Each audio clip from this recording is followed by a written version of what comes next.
Welcome to the Soul Fam Podcast. I'm Diana Marquetta, host of the Soul Fam Podcast. Please remember to like and subscribe and comment. This is a fabulous opportunity for you to meet the Pythian Priestess. She is bringing her magic, her knowledge, which as you can see is quite deep because this is her own personal library right behind her. She has spent years putting together a library of dynamic books, information, and ancient knowledge. I'm super excited to bring her to you because she has so much knowledge and she has really relevant information for today's life, our consciousness, our spirituality, breaking through old patterns, spells. She is probably one of the cornerstones of witch talk on TikTok, and I can't wait to get into all of this. Well, thank you so much for having me on. I'm excited to be here and share whatever I can with your fans. Thank you.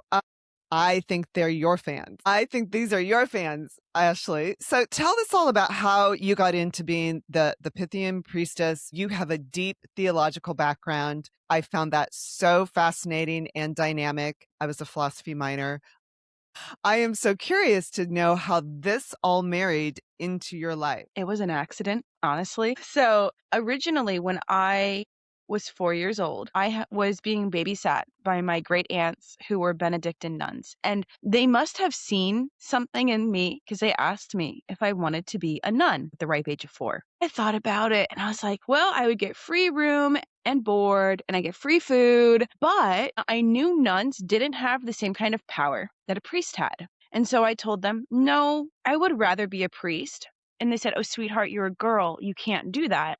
And I was like, okay, well, I don't care about this anymore. Unfortunately for me, I was in a very strict Catholic family. So I went to Catholic school. I went to Sunday school. I did it all for 18 years until I went to college, where I started studying philosophy and theology because I wanted to broaden my understanding. And of course, there were nuggets of things that led me to esotericism while I was a teenager, but it was all very private. I grew up in Florida. It was not a safe space to have those kinds of questions. So my local library was my best friend. I got my first tarot reading when I was 14 and I was obsessed. I just knew those cards were one of the most sacred objects that I had ever seen. And once I graduated my undergrad, I had this realization that I wanted to help other people have the same kind of critical thinking and questioning of their reality. And nobody reads. So I was like, television, that makes sense. I'll go be a television writer. So I went and received my MFA in writing and producing television, which I love. It was so much fun. And then COVID happened and I started posting on TikTok, which you know is like the witch talk, and it blew up. I gained 20,000 followers in 14 days. I couldn't believe it. Wow. Wow. Congratulations. That's really interesting. Yeah, it was completely unexpected. I never thought I would be in front of the camera. I always expected myself to be behind it. I understand. That is so interesting. So I want to go back to when you were 4 years old, being raised in part, being babysat by your Benedictine nun aunts. And how many people have two aunts that are nuns in their family? Did you have this sense? So did you already know who you were at 4? Did you realize that you were a high priestess? So I had an idea. I think what the nuns saw was my grandmother had an altar, I don't know if you would call it that, to the Virgin Mary, which in comparative religion is the same current of energy as my goddess Isis. And I would talk to that statue. I bring the statue cookies. Like I wanted to share with her. And I think that was the first indication that I had some spiritual interest or spiritual gifts. And it wasn't until I was 14 or 15 when I went to a jewelry convention where I saw the first hieroglyph of Isis and I just had to have it. And I emptied out my little 14-year-old wallet for this pendant and I didn't know why. I was like, whoa, like this is really important, but I don't know why.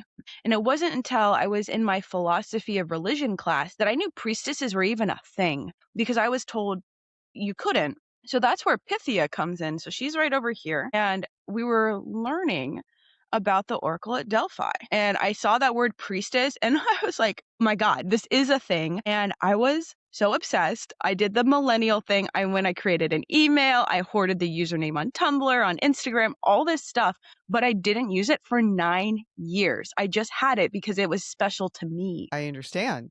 And it is you, is it not? Think so. I think that, the Oracle herself, she has a very deep history. She isn't just the priestess of Apollo. That's her most modern understanding, but you'll know that I recently did a collaboration with Lunam Love. Shout out Kelly, love your products. And when we were channeling her, we found that there were multiple goddesses before there was Apollo. So the goddess of the land. So I was like, oh, this is very, very deep. And I think that I do have some oracle abilities, and it's not something I practice super often. I mostly use tarot, which is a divination form, but not so much oracle. I want to touch on Delphi. We've talked a little bit about Delphi before in a couple of other podcasts that I did with Manuel Casanuevo, who's a theurgist and a philosopher. That was a very exciting period where there really was a cultural, artistic center community that not just the oracles, not just the high of the high were present for, but really it was a community to share information, to announce what was happening. And I felt like the high priestesses were honored during that time. Pythia was really one of the most powerful women in all of Greece at that time. Do you relate to that? I do. And I think that when I look at my purpose here, it's a lot of bringing clear sight and the sacred speech and the intuitive knowing that other people are seeking. That's very natural to me, but other people maybe need a little bit of help guiding themselves too. And that's what I'm so grateful that I have the presence and the guidance from Goddess to bring me to that place. And so I don't know if I was there either. I don't know if I was a Pythia in a past life. In a lot of my past lives, I was a little bit more lowly in status. So it took me a while to get to where I am. But, my big purpose is to really clear away people's confusion and the spiritual heaviness that's in our modern era. People are very spiritually lost right now. And when you can help someone kind of clear the mind and purify the body, when it becomes that temple, whether it's, the temple of Delphi or the temple of Isis or the temple of Hecate, that illumination from within becomes very present. And that's what I like to focus on for other people. What makes you feel that we are spiritually lost at this time? Well, a couple of things. One, we see a massive decline in organized religion. That's neither here nor there. That's people's personal choice. But there's a lot of me. It's like me, me, me, me, me. I want this. I want to manifest this. That low magic is absolutely an important part of the practice, especially for POC and indigenous communities. But there's a higher calling here. And spirit isn't an ATM. It's about connecting to the current beyond you and understanding your place in the universe is not just your individual ego, but you are a much larger within an entity that we can't even understand. In this world, there's so much individuation in a negative way, where it's like, well, you're in a box here and you're in a box here and we're fighting each other. We've been doing this for millennia, but it's particularly bad now because of the internet. Would you say AI contributes to that as well? I have mixed feelings on AI. I did a series on YouTube called Spirituality and AI, where I tested with multiple practitioners the successfulness of AI and spirituality. This is my personal opinion. I think it takes a lot of the joy out of spirituality. Yeah. I love learning correspondences and having that aha moment, the moment where your reality shifts and you have an understanding. You're missing as eureka moment, as some people might say. And I don't know if those things can integrate AI and spirituality in a meaningful way that at least follows what I am trying to help other people do. It's great at creating spells if you feed it the right information, right? So if I uploaded Scott Cunningham's book of magical herbs and I uploaded some other authors' work on like how to create spell jars, it would give you the correct thing, but you're missing the journey. You're Mm. missing that A to B where is understanding how you got there. It's missing that human connection that you still need in the creation of getting connected with source. Yeah, it doesn't give you enlightenment, like the Mm. ontological shock of understanding the importance of the number 7. I can read that on a screen, but it's not activating the centers in my brain that's bringing that heightened awareness. Again, maybe some people don't want that. Maybe that's not everyone's path, and that's valid, but not for me. You created your own mystery school. Can we talk about that a little bit? And then is Isis a big part of that as well? So I do have a Coven to Isis that's based off of Isadora Forrest's book, which is called Isis Magic. It's having its reprint. So if you want to get the book and not pay like $800, do it now. Tell us all about that as soon as you can.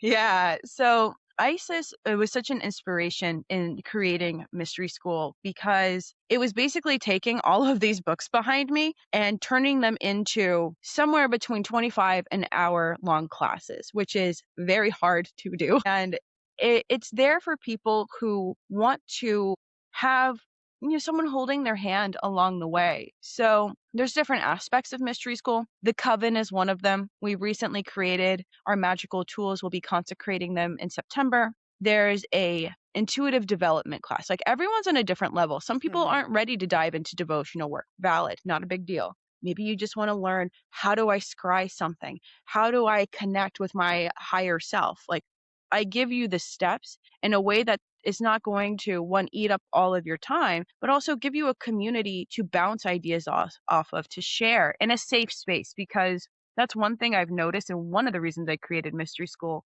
was that the internet very judgmental of like people, other people's paths. Like, okay, I'm not here for that. I want to hear what you're experiencing, and then in a Socratic way, like ask you those questions so you can start reflecting and building that critical thinking in a different way. And that is how I work with my students at Mystery School. It's not me giving you answers. That was never the goal. It's to help you create the tools to climb the ladder yourself. So let's talk a little bit about critical thinking and how that works into magic, self discovery, and even manifestation. Critical thinking is super important because, yes, there are spell books. Yes, they can work. Will they work for every situation? No. You have to learn how to divine yourself by having that level of communication with whoever, goddess, your spirit guides, God, whatever. Not It's not a one size fits all. It doesn't work that way. And I think a lot of people want it to, and they try a spell and it doesn't work. But guess what? Maybe your money ritual spell should have been with the sun instead of Venus. You won't know that until you open up that dialogue. So we live in an age where a lot of people view, God help me, education and witchcraft as entertainment. And that's not what it is. It's a lifestyle. Is it a lifestyle? And is it also, it's a way to get you know yourself in a different sort of way. And it's not necessarily an instantaneous connection. No, it could take years, right? Like some people ask me, I have very good clairsentience and clairaudience. I sometimes hear disembodied voices. And do I have schizophrenia? No, I've been tested. But Okay. yeah, I'm sure you're not. but thank you. But those things take time and it requires patience. Like I tell my students, lifetimes of work. So we start with day one. And unfortunately, we live in an age of instant gratification. And so maybe it takes you 3 or 4 months to really learn tarot. Now, I've had students learn and take my tarot class in less than 7 days, which is insane to me, but they've done it. Everyone's at their own pace, you know? Right. They may have just absorbed it very quickly, been highly intent upon it, and had that instant knowledge of it.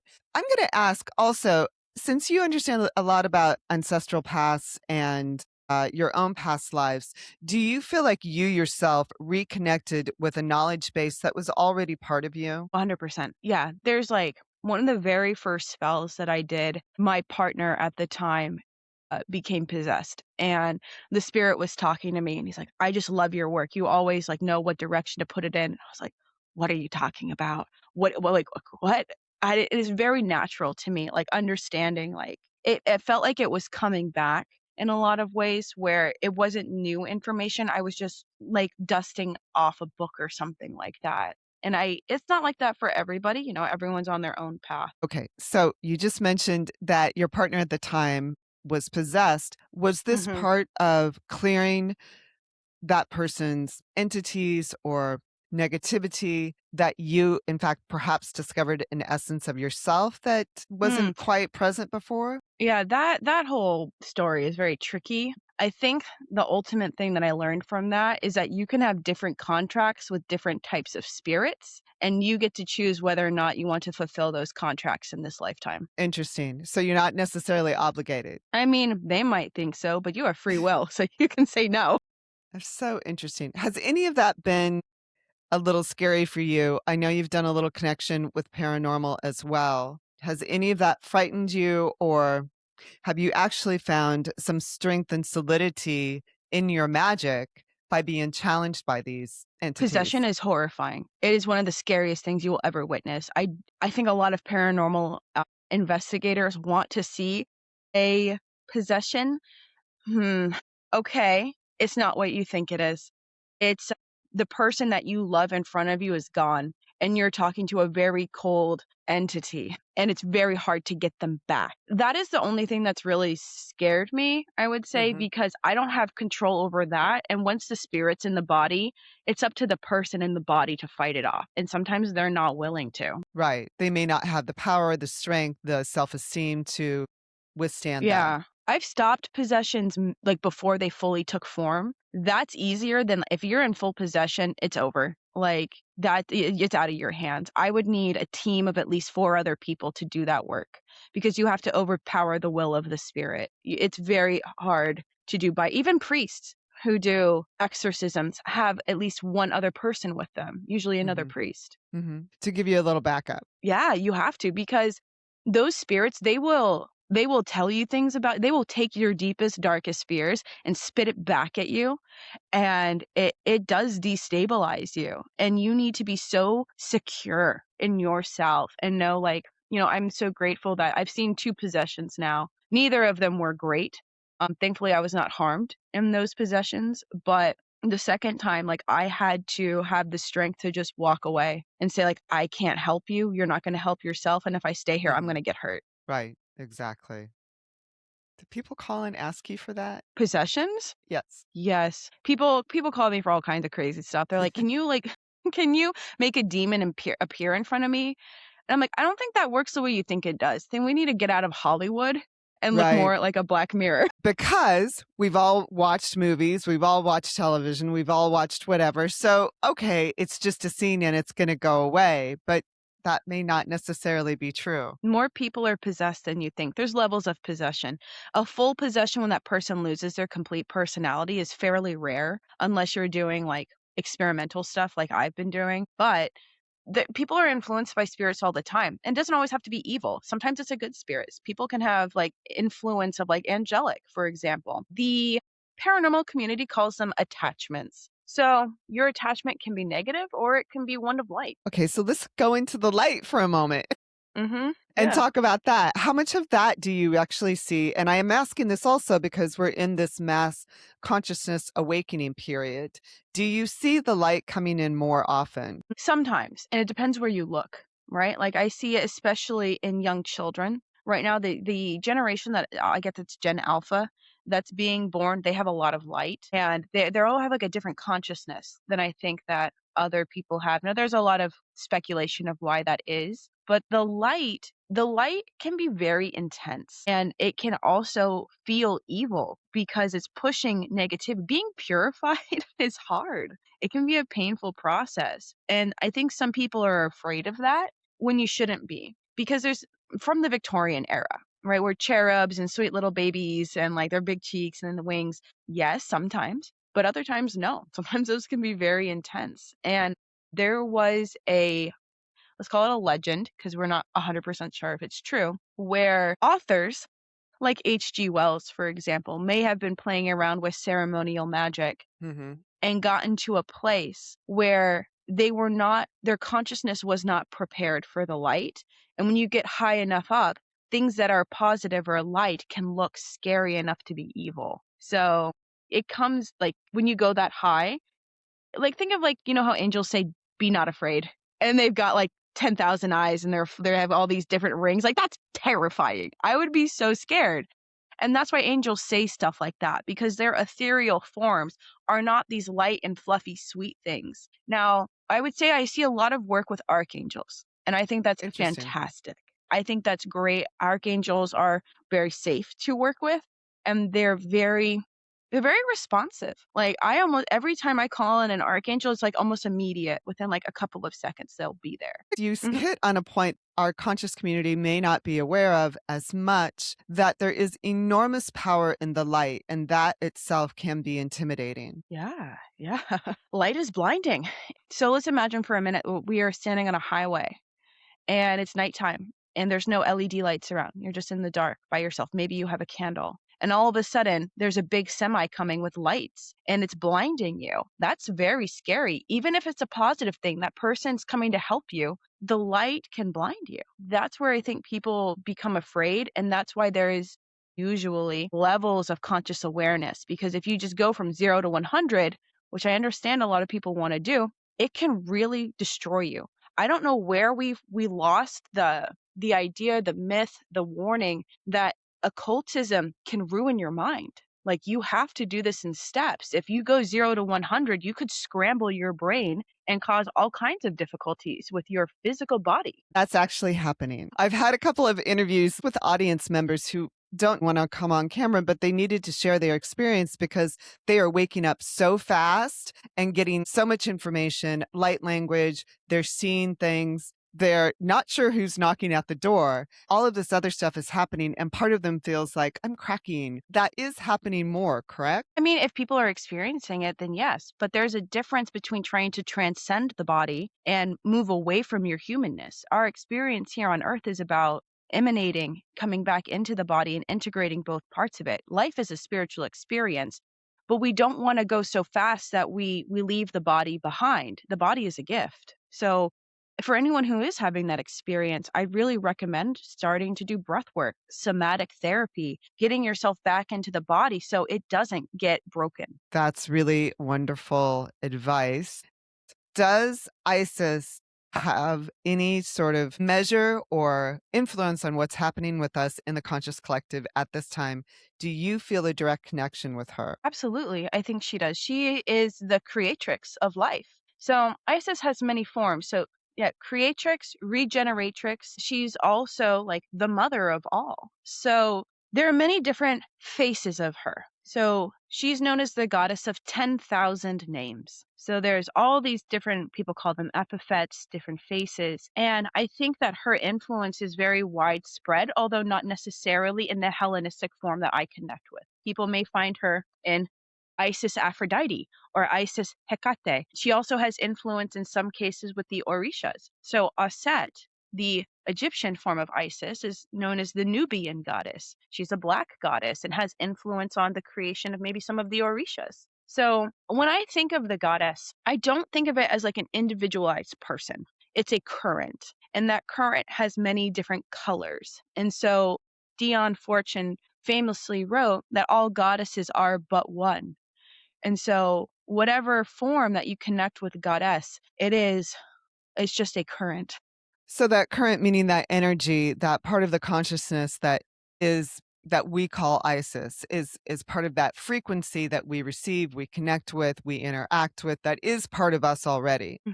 Absolutely. All right. Wow. You are so knowledgeable. Let's go back to your personal life a little bit. How does this all work for you now?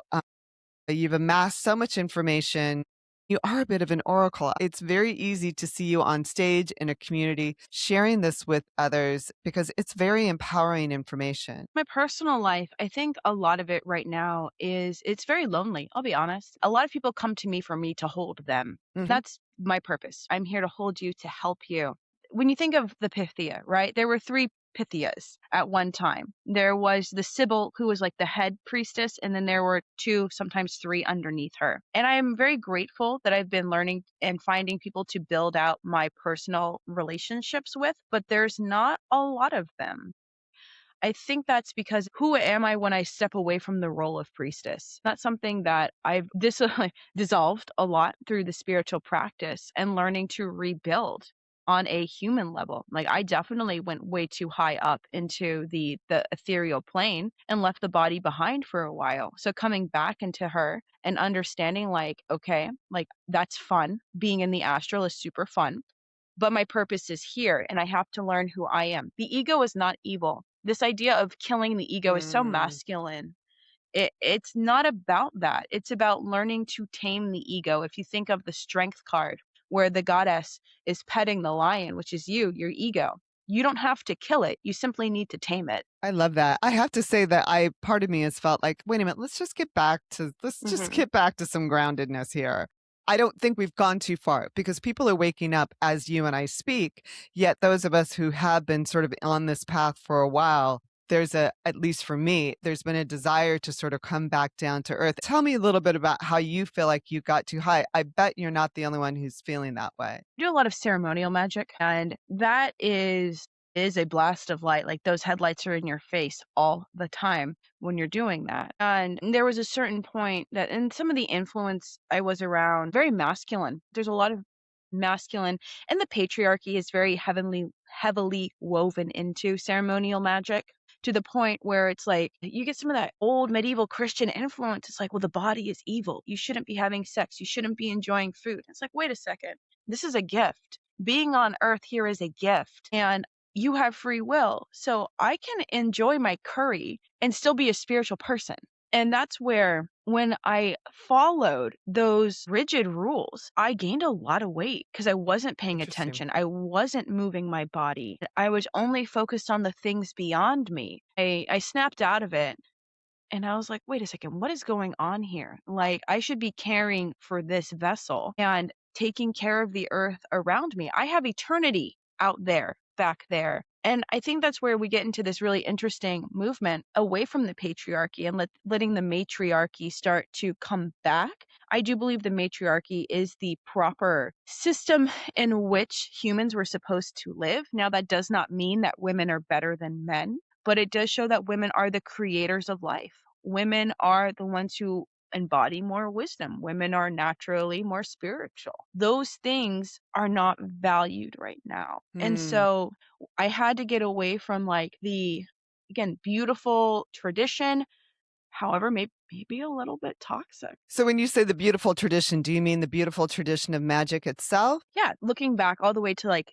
the Renaissance era where we see the Mm, occult revival with like yeah. Agrippa. If I'm spending all my time talking to spirits and not being in my body, I'm hurting myself. It's a two-way street. I can't ignore the body while being here on earth. We miss out on some of your teachings, your knowledge, just the energy that you bring to the planet. If you're off in deep space, that matters for those of us who are going through this consciousness process and the awakening process. It does start to feel very lonely. You do need to get back into your body. I really appreciate that. That's very vulnerable and honest of you to say that. To mention gaining weight, I've often experienced the weight gain in a protective sense if there tends to be a lot of entities around or energy that's trying to work off of me. Are you going to combine your work with production into your work with magic and spirit? Well, I certainly hope so. You know, I work a lot with Sam and Colby. They're very popular YouTubers who are paranormal investigators. Yeah, they're That's they're right. very nice. I like working with them a lot. I've been offered opportunities to work on like TV shows that it wasn't aligned. And I certainly hope that in the future the right opportunities will appear and where the best version of myself can shine. I understand that completely. It's a whole new world for the entertainment business. Independent artists and filmmakers are picking up the bandwagon now as studios fall, as the corporations fall. What are you hoping to share right now? And what do you feel like is really crucial for us as part of the consciousness collective? A big part of what's important right now is sovereignty or sovereignty in the Hmm. American language.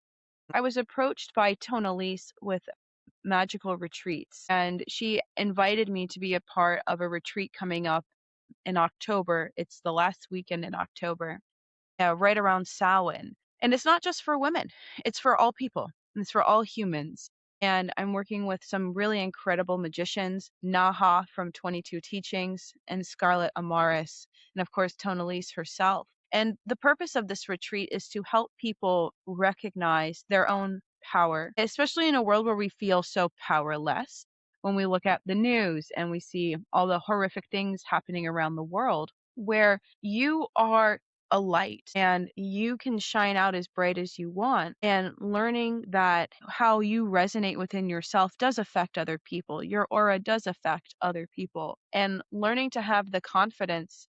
And I think a lot of people look at confidence as like it's a beauty thing, but it's not. It's not vanity. It is the confidence in knowing who you are. And so Mhm. we've created a really beautiful lineup of meditations and rituals, some with Isis, lectures as well, in order to help anyone who comes to that event to feel their sovereignty return and feeling secure in themselves. Very cool. Tell me a little bit of that's going to be in Joshua Tree? Yes, Joshua Tree. And like, talk about like a place where you're on earth, but man, it does not feel like it.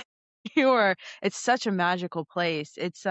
I love the desert. I think it's my favorite landscape, where it's how incredible a place that seems so desolate can yet be so full of life. And so peaceful. Yes. What is some of the emphasis that you feel is really important right now in your life and in our lives in general? What sort of presence do we need to have? A lot of people, when we started the beginning of 2026, there was this massive movement about the fire horse energy. Okay, fire horse, fast, fast. Fire has multiple qualities. It is both destructive and creative. I think we all focused a little too much on the creative and less on the destructive part because it's scarier. Mm. But understanding like right now, things are going to fall apart. I live in Los Angeles. There are currently 2 studios up for sale. Giants are falling. And that can be really scary, especially to a lot of my clients who worked within the industry. And understanding that when you look at the tarot, it doesn't end with death. The tarot does not stop at death. There's another card, and this card has been following me for multiple months now, and it's the Temperance card. And it's probably one of the cards that I struggled with the most when I was learning tarot. It's about integration. So when you look at the Rider-Waite-Smith deck, you have an angel that's pouring water, it's supposed to be wine, into another cup. And it's like, well, why is he doing that? What I mean, angels don't have gender, so I'm gonna call it a he though. So the integration is what we're missing. We're doing the shadow work, we're doing the breaking down, but we all get lost in this idea of like, well, what comes next? It's the integration portion of it.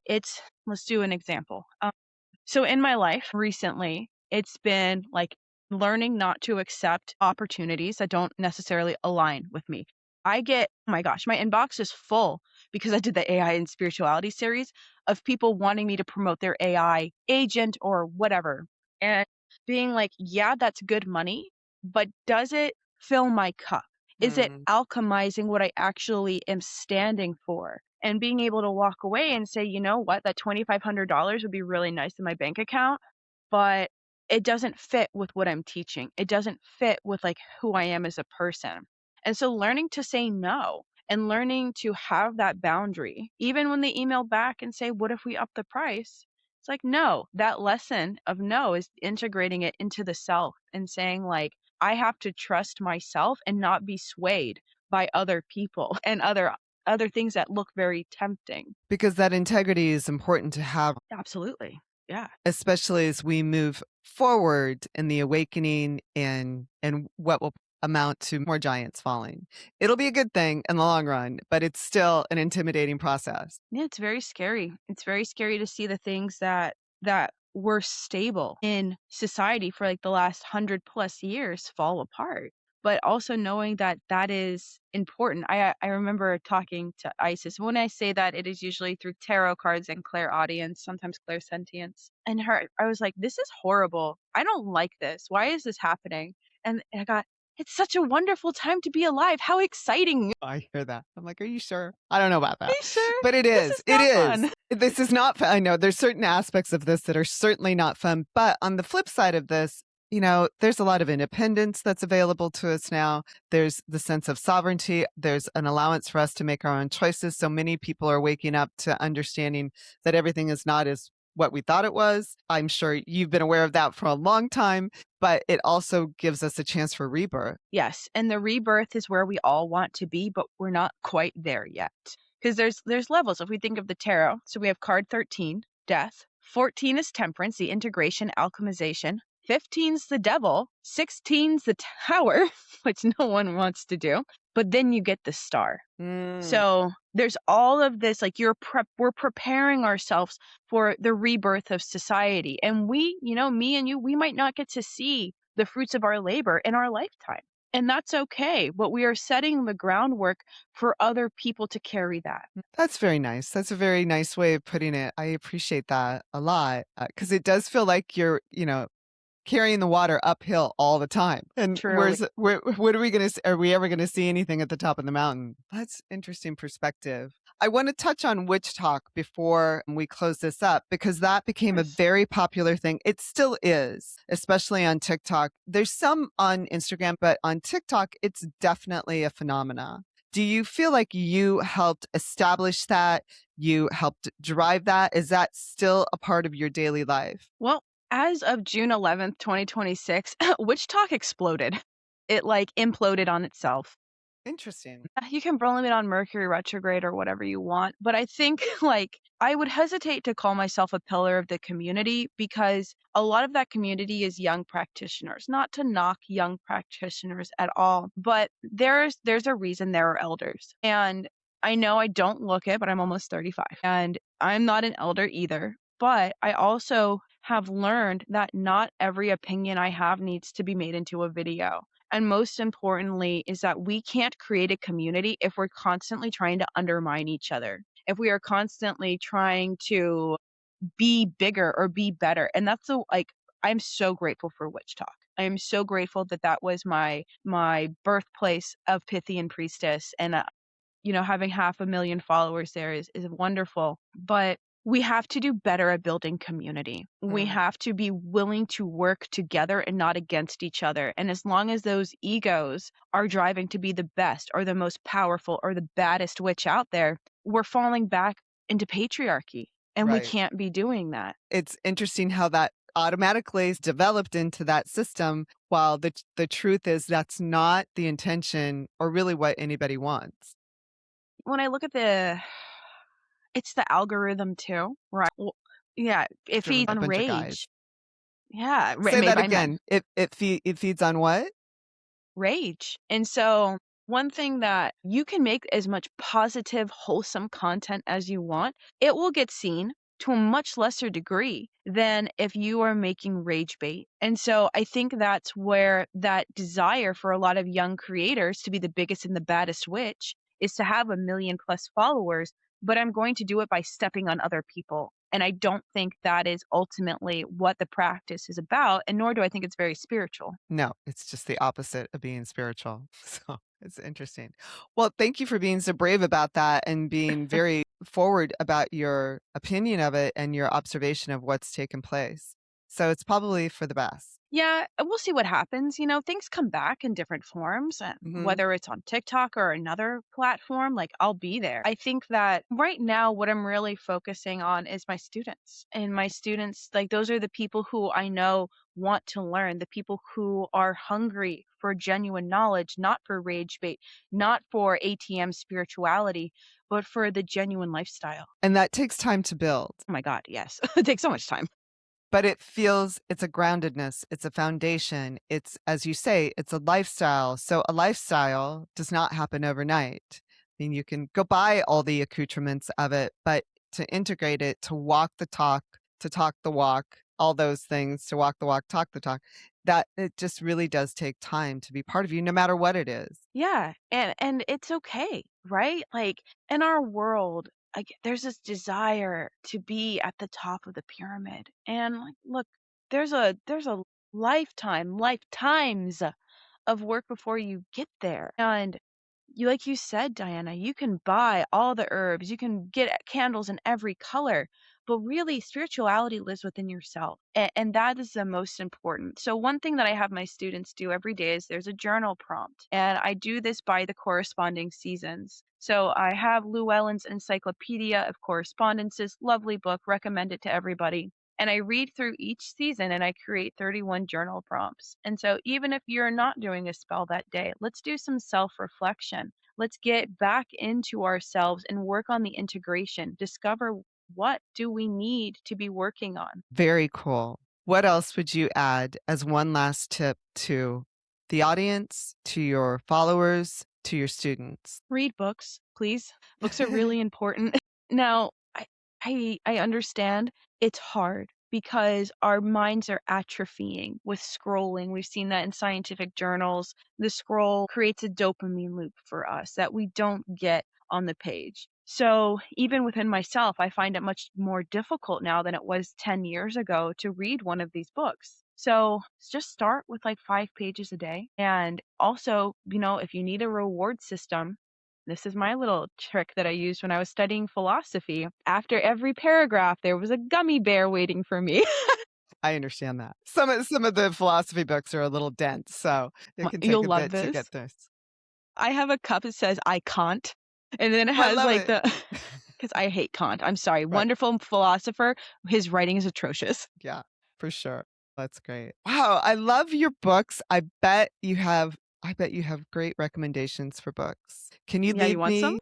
Yes. Can you leave us with 5? Sure, I can do 5. Okay, thanks. I had this book when I was a teenager, and it's still very Fun. good. Oh my, So I bought this book at Target when I was like no way. 15.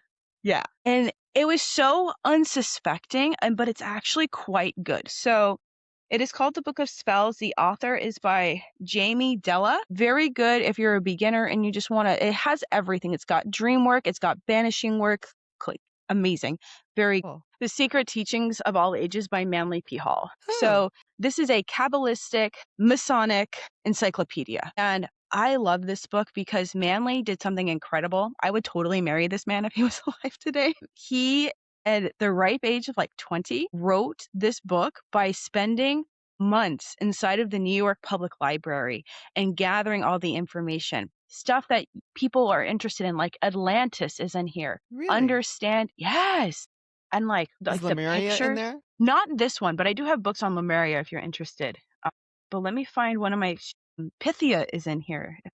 There are some pictures. What I like about Manly's work is he does a really good job of presenting things with diagrams. And I'm very I think that's one of the best ways to learn magic is through symbolism. Cool. So highly recommend. This book is like $25 at Barnes & Noble. You can also buy it online. This is another book that I've had since I was a teenager. It's called Change Your Aura, Change Your Life.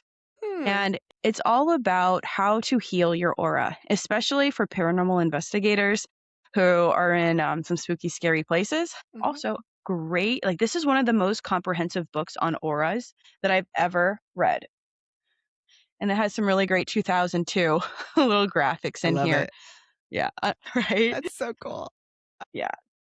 So this is what an enlightened aura looks like. And this is my goal. Beautiful. That's so interesting. Wow. So Love I that. love pictures. I love the pictures. So we're 3 down, 2 to go. Hilarious. So it's called Owning Your Shadow by Robert Nice. A. Johnson. And chapter 4 of that book destroyed me because it talks about romantic love as shadow. And it basically undoes everything that Disney ever taught you. It's not very long. It's 120 pages, but it will help you get this perspective on how the short and long version of it is that when we fall in love with someone, we're falling in love with a piece of divinity that we see inside of them, and we forget they're human. And so when you create a stronger relationship with the divine, that ecstasy that we seek, the butterflies in the stomach, the can't sleep, can't eat, you start to realize that that is the relationship that you're actually seeking with the divine. Boom. Mind blowing. Into 120 Darn. pages. Incredible. And I 120 pages? yeah, That's I couldn't agree more. fabulous. I That is know. fabulous. That just, as you said, that destroys everything I've ever thought about romance. Yeah. And then this will be my last one today because I currently am making a series based on this book. It's called Meditations on the Tarot. It's written by Anonymous. And Mhm. the Pope John Paul II, was photographed with this book in 2 parts on his desk. Yes way. This book will show you. Yeah, I'm not sure if Judeo-Christian is an appropriate term, the Jewish and the Christian symbolism behind tarot. And I say this not because Christianity, all right, guys, we're going to have a talk for a minute, okay? Christianity is the most modern interpretation of the Western esoteric tradition. That does not mean that all of Western esotericism is Christian. Christianity is the new story that has been told for millennia. Before Jesus Christ, there was Mithras, the cult of Mithras in ancient Rome. Before ancient Rome, there was the mysteries of ancient Egypt, which was the Osirian mysteries or Usar, all focused on life, death, and resurrection. The people who, I think it was just one person who wrote this book, understood that. And so you can go through and look at how bastardized our modern Christianity has become and what it actually was supposed to be in relation to the tarot. I also use this book to help people become less afraid of occultism because people look at occultism and they're like, oh, you're making deals with the devil. Actually, that's just one very small part of it. And your religion is also based in what I do. And I think that a big part of what I want to do, Diana, and my work is help make that bridge for people where we don't have to be in separate boxes fighting each other, but recognizing we're all sharing in a similar current of energy, just with different stories. And different methodologies. Yes, different methodologies. Right. Definitely. Yeah, I think that's fascinating. Fascinating. Is that 5? I think so, because I think that's that's 5. 5. That's 5. I could Wow. go on. I Wow, could I go on know. forever. Wow. Wow, some mind blowers here. Fantabulous. Okay, we have to have a whole other conversation about some of this. Is there anything you want to say about the mystery school? Your curriculum looks very interesting. It feels very intimate. Yes, it's the purpose. Mystery School is for anyone who is looking to understand themselves better and to enhance their spiritual gifts. So there are many layers. If you can only dedicate 1 hour a month to the school, that's an option. If you want to dedicate 7 hours a week, that's an option as well. It's very rare for me to reject someone from Mystery School. One of the only reasons is if I feel like I can't help you anymore. Maybe that there's someone else who can help you better. And it's not gendered either. Like you, no matter what your gender, no matter what your sexuality or ethnicity is, you're welcome here as long as you're kind and respectful to everybody. Beautiful. I wish you the very best of the amazing things that are coming up for you. Thank you. I appreciate that. And thank you for being here on the Soul Fam podcast. Can't wait to get to this edit. Yay! I know it's going to be so much fun. We went through so much in such little time. And leave us with how do we get in touch with you? Absolutely. So as of right now, if you would like to join Mystery School, I'd have you email me at admin@pythianmysteryschool.com. For any of you who are like, how do I spell Pythian? Pythian. That's the easiest way to get in contact with me. You can Instagram DM me, but it's going to get lost, you guys. It's kind of crazy over there. So email is really the best way. And if you're interested in more of my content, I am literally on every platform under Pythian Priestess, and I'd love to have you there. And you do some great posts. They're very entertaining and a lot of fun. And they're not preachy at all. And it makes you feel like you're part of the game. You're part of the fun. Yeah. I'm not here to us again, we're dismantling the patriarchy is I want this to be more of a circle, a theater in the round as it is, not so much me just in a stage or on a stage.